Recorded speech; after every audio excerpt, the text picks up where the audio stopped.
Hello everyone. इस video में हम लोग जानने वाले हैं कि कंप्यूटर काम कैसे करता है। ये जो बना हुआ है डायग्राम, इसे हम लोग बोलते हैं ब्लॉक डायग्राम।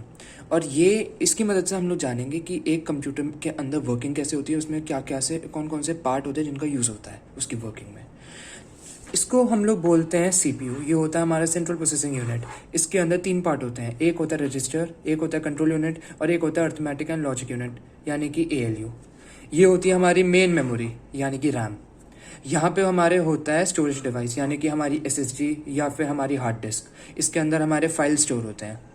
यहाँ पे हमारे आते हैं इनपुट डिवाइसेस। ये जो भी डिवाइस जिसका हम लोग यूज़ करते हैं कंप्यूटर में इनपुट फीड करने के लिए, जैसे कि हमारा कीबोर्ड हो गया, माउस हो गया, ग्राफिक्स टैबलेट हो गया, माइक्रोफोन हो गया, ये सारे हमारे इनपुट डिवाइस में आते हैं। और यहाँ से हमारा निकलता है आउटपुट। हमारे आउटपुट डिवाइस वो होते हैं जो कि हमारे जो भी कंप्यूटर के अंदर रिजल्ट आया है उसको शो करते हैं। तो हमारे आउटपुट डिवाइसेस के एग्जांपल हैं हमारे कंप्यूटर का मॉनिटर, मोबाइल की स्क्रीन, प्रिंटर, ये सारे आउटपुट डिवाइसेस हैं। तो हम लोग स्टार्ट करते हैं अपना टॉपिक। सबसे पहले ये जान के कि फाइल्स क्या होती हैं। तो बेसिकली जो हमारी फाइल्स होती हैं कंप्यूटर के अंदर, ये 2 टाइप की होती हैं। एक होता है हमारा प्रोग्राम फाइल,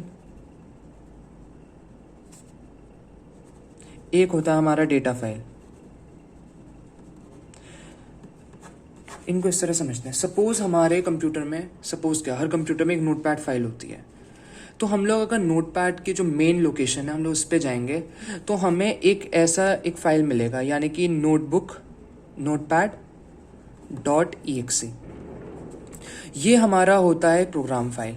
हम लोग इस फाइल को जब खोलते हैं, हम लोग अपने जो भी हमें टाइप करना होता है चीज़ें वो हम लोग इसमें टाइप करते हैं और फिर सेव करते हैं। सेव करने के बाद हम लोग देखते हैं कि जो हमारी नोटपैड फाइल होती है वो इस नाम से सेव होती हैं।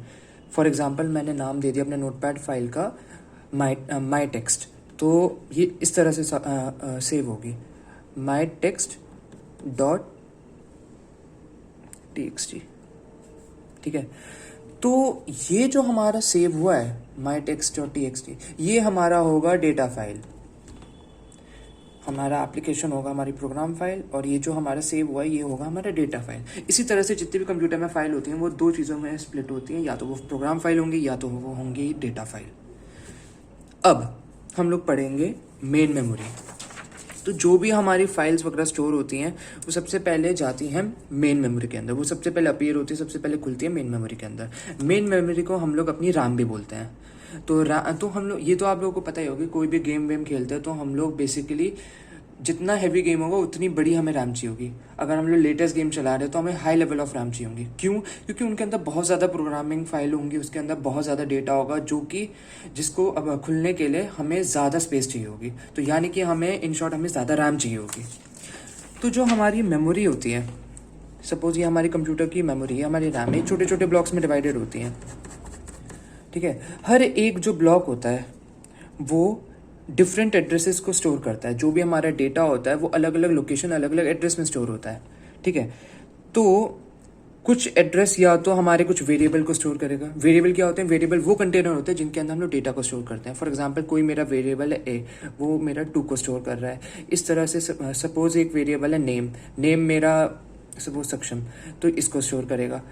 तो एक एड्रेस या तो हमारे वेरिएबल यानी कि हमारे डेटा को स्टोर करेगा, या तो हमारा जो एड्रेस होगा वो किसी इंस्ट्रक्शन को, किसी कोड को, किसी कोई भी मेथड है उसको स्टोर करेगा।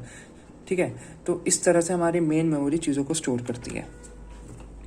अब जो भी हमारा जो प्रोसेसिंग होता है कंप्यूटर में वो हमारा सीपीयू करता है। मेन मेमोरी का काम होता है जो भी हमारी फाइल्स होती हैं, एप्लीकेशन होती है, उनको सबसे पहले खोलना और उनको एड्रेसेस में लोकेट कर देना। तो मेन मेमोरी के बाद जो भी हमारा डेटा है वो जाता है हमारा सीपीयू के अंदर। सीपीयू का जैसे हमने डिस्कस करा था 3 पार्ट होते हैं, रजिस्टर, सेंट्रल यूनिट और अर्थमेटिक एंड लॉजिक यूनिट। तो हम लोग सबसे पहले देखेंगे कि अर्थमेटिक एंड लॉजिक यूनिट का काम क्या होता है। तो जितने भी हमारे जो भी स्टैंडर्ड ऑपरेशंस होते हैं, जो भी बेसिक हमारे लॉजिकल और ये सारे ऑपरेशन होते हैं, जैसे कि एडिशन, सब्ट्रैक्शन, मल्टीप्लिकेशन, डिवीज़न और या फिर एंड ऑपरेशन और शिफ्ट, या फिर जितने भी लॉजिक ऑपरेशन होते हैं ये वाले, और या फिर जो हमारे गेट होते हैं एक्सऑर एट्सेट्रा, ये जितने भी ऑपरेशंस होते हैं ये सारे हमारे अर्थमेटिक एंड लॉजिक यूनिट के अंदर होते हैं। सपोज करते हैं हमारी मेन मेमोरी से जो डेटा आया है, हमने कुछ कोड भेजा इसके अंदर, ठीक है। हमारा जो कोड है उसमें कुछ ऐसा लिखा हुआ है कि सपोज एक वेरिएबल है जो कि हमारा स्टोर करता है 5, एक हमारा वेरिएबल दूसरा है जिसका नाम है बी, वो स्टोर करता है कोई भी नंबर सपोज 6, और हमने एक तीसरा वेरिएबल लिया है सी, जिसका काम है इन दोनों वेरिएबल्स को ऐड कर देना, यानी कि इसमें एडिशन ऑपरेटर लगा हुआ है। तो अब ये जो हमारी जितनी भी प्रोसेस वाला काम होता है ये सारा हमारा अर्थमेटिक एंड लॉजिक यूनिट में होता है।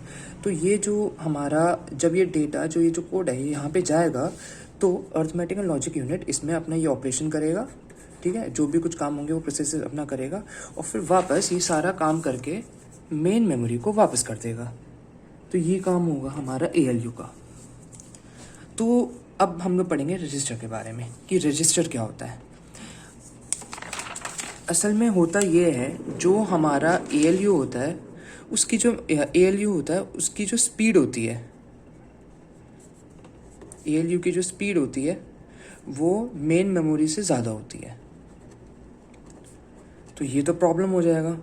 सपोज़ मैं अपनी मेन मेमोरी में से कुछ भेज रहा हूँ ALU में, वो तो जल्दी जल्दी कर देगा और उसके बाद इससे पहले वापस और फिर जैसे एकदम वापस भी भेज देगा और मेन मेमोरी तब तक दूसरा अपना वो अपना जो दूसरा इंस्ट्रक्शन है वो भेज भी ना पाया होगा और फिर ALU खाली पड़ जाएगा। या फिर मेन मेमोरी इससे पहले भेजता, ALU पहले उसको कुछ भेज देगा तो वो कुछ वो मतलब उसके अंदर डेटा का कुछ वो मतलब उसके अंदर स्टोरेज की प्रॉब्लम हो जाएगी। सपोज़ ये मेरा मेन मेमोरी है, ये मेरी मेन मेमोरी है, ये कुछ डेटा ALU को भेज रहा है,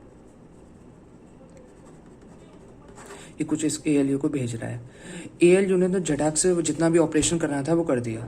तो इससे पहले मेन मेमोरी से कुछ और भेजता, वो ऑलरेडी यहाँ पे कर देता, उसे सेंड कर देगा। और सपोज मेन मेमोरी की इंस्ट्रक्शन के हिसाब से इसी डेटा पे ALU को और ऑपरेशन करने थे, लेकिन ALU तो ऑलरेडी इसको भेज चुका है। तो ये स्पीड की जो मिसमैच होती है इसको प्रिवेंट करने के लिए हम लोग रजिस्टर्स का यूज़ करते हैं। अब रजिस्टर क्या होता है?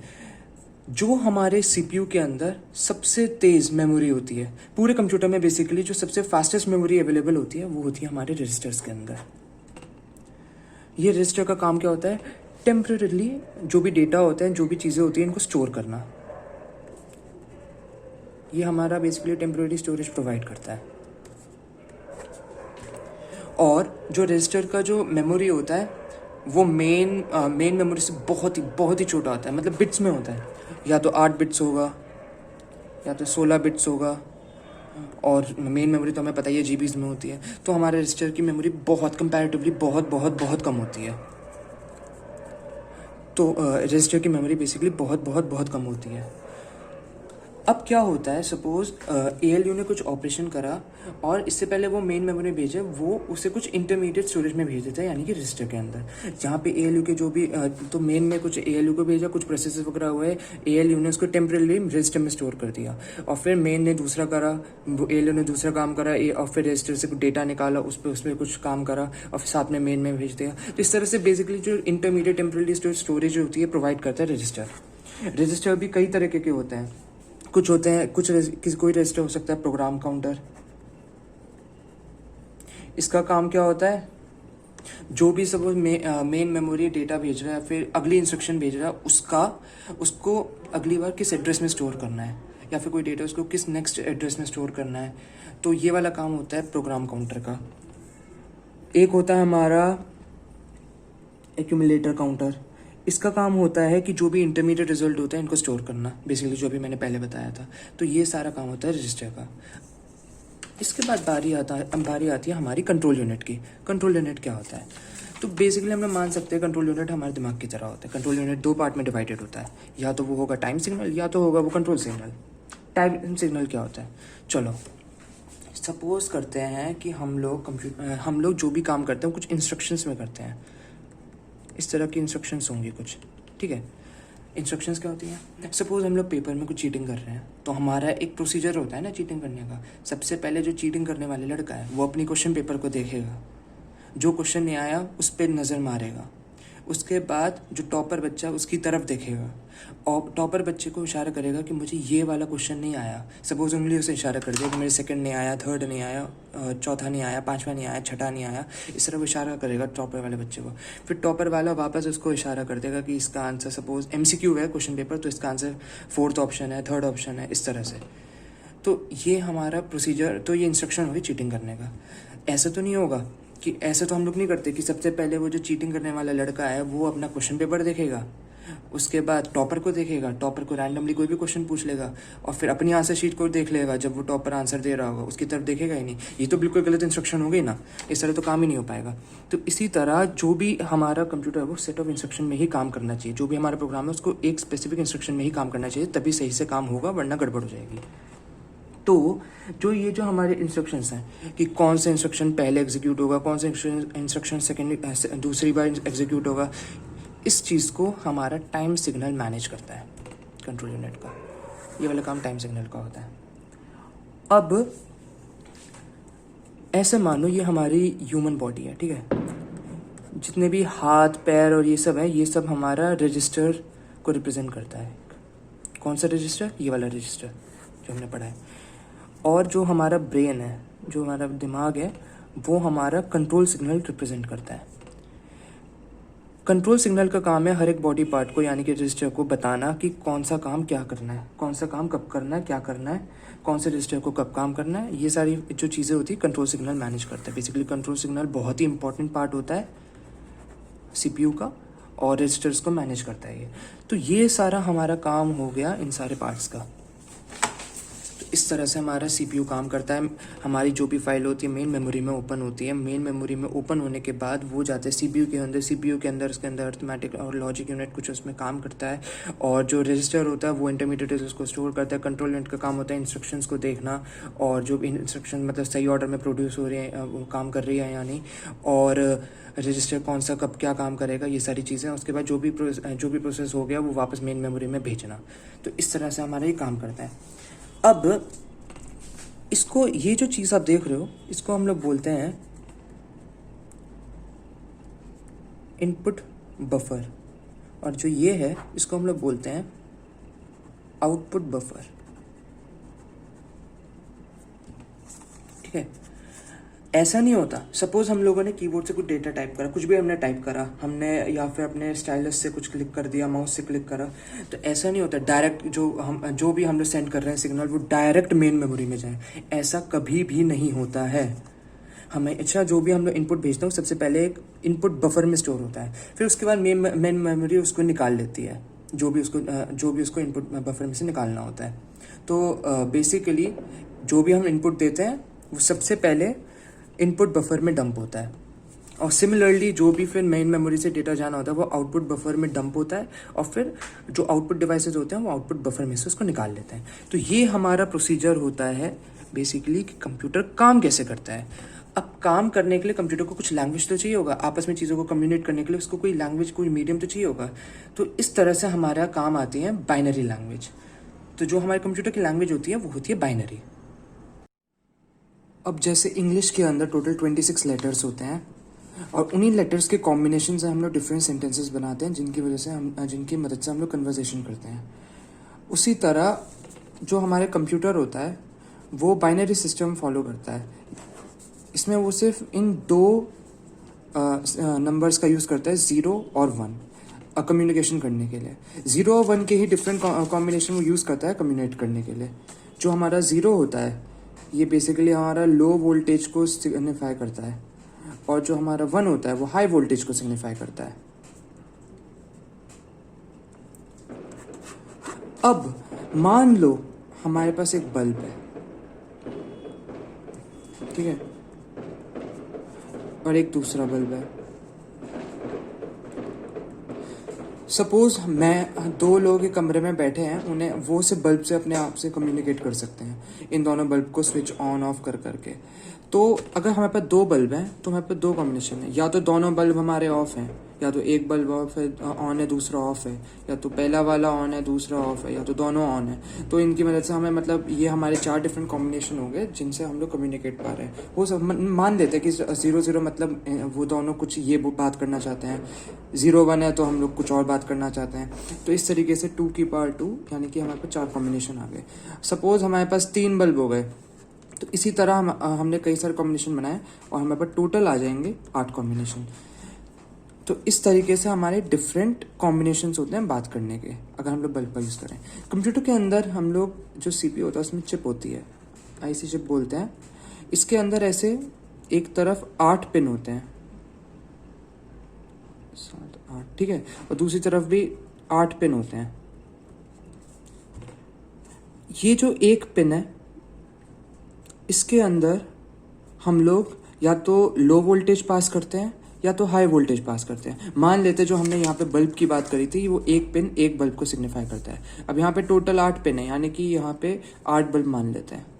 एक बिट एक पिन हमारा सपोज एक बिट को स्टोर करता है, तो ये जो हमारी 8 पिन है ये 8 बिट को स्टोर करेंगी, 8 बिट यानी कि 1 बाइट। तो इस तरह के हमारे पास चिप लगी होती हैं जो कि डेटा ट्रांसफर करते हैं। यहाँ पे हम लोग suppose low voltage high voltage यानी कि 0 या 1 हम लोग सेंड करते हैं और यहाँ से आउटपुट निकलता है। तो इस तरीके से हमारा बाइनरी सिस्टम जो होता है काम करते हैं कंप्यूटर के अंदर। हम लोग डेसिमल सिस्टम यूज़ करते हैं, यानी कि हम लोग 0 1 2 3 4 5 6 7 8 9 इन कॉम्बिनेशन से हम लोग यूज़ करते हैं। और हम लोग तो जो बाइनरी सिस्टम होता है कंप्यूटर के अंदर वो इनको बाइनरी में कन्वर्ट कर देता है। वो हम लोग लेटर स्टेजेस में हम लोग देखेंगे, अभी का काम नहीं है। तो इसी तरह से हमारा बाइनरी सिस्टम होता है। और इस वीडियो में हमने डिस्कस कर लिया कि हमारा कंप्यूटर काम कैसे करता है, कंप्यूटर में डिफरेंट जो भी पार्ट होता है उनका वर्किंग कैसे होता है, कंप्यूटर के जो पार्ट्स होते हैं कम्युनिकेट कैसे करते हैं बाइनरी सिस्टम का यूज़ करके, और हमने बाइनरी सिस्टम को भी डिस्कस कर लिया है। तो इसी के साथ वीडियो एंड करते हैं। बहुत बहुत शुक्रिया।